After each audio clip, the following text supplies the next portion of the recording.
Learning Unit number 7 of Proclaiming the Bible. I'm Dr. Dennis Phelps. Maybe the interest that you have in this course is learning how can you preach more effectively.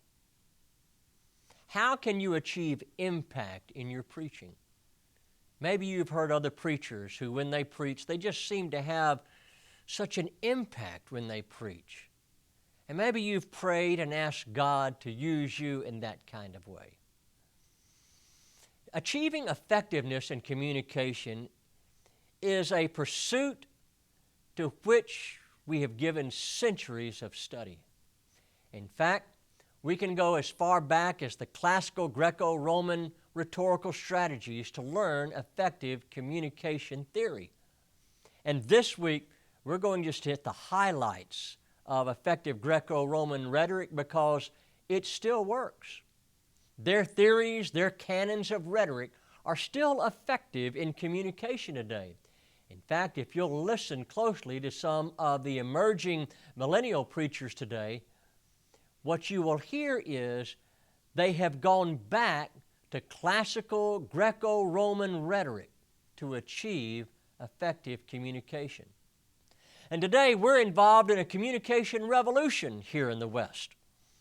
We all have communication devices that are with us 24 hours a day, 7 days a week.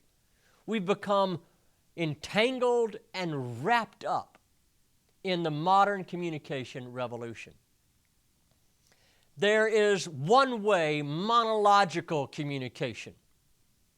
It goes back to the telegraph, and it even takes place today with internet blogs where people write what they think and they don't intend for there to be any type of response or feedback. There's two-way dialogical communication, and that emerged when we moved from the telegraph to the telephone, and people could speak to one another in immediate response. And there's a way to chart that, and there are advantages to that. There are even what are called circular communication theories that help us to understand what's going on, especially in the postmodern communication era. I want to encourage you to review Monroe's motivated sequence. You read about it in your course textbook. But Monroe's motivated sequence provides for us a type of communication theory that is still very effective. And in this learning unit, we're going to learn the foundations for achieving impact in your biblical preaching. How do I avoid two extremes in communication?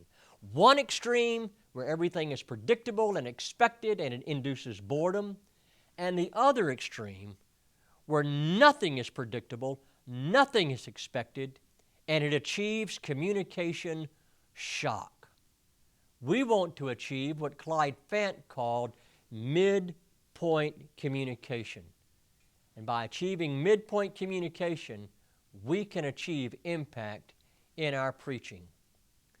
John Newton said, "My grand point in preaching is to break the hard heart and to heal the broken one." That is achieving impact in our preaching. In our next learning unit, I want us to think about, should my preaching really seek to persuade? Or isn't that really the role of the Holy Spirit? Stay tuned, and we'll see you in the next learning unit.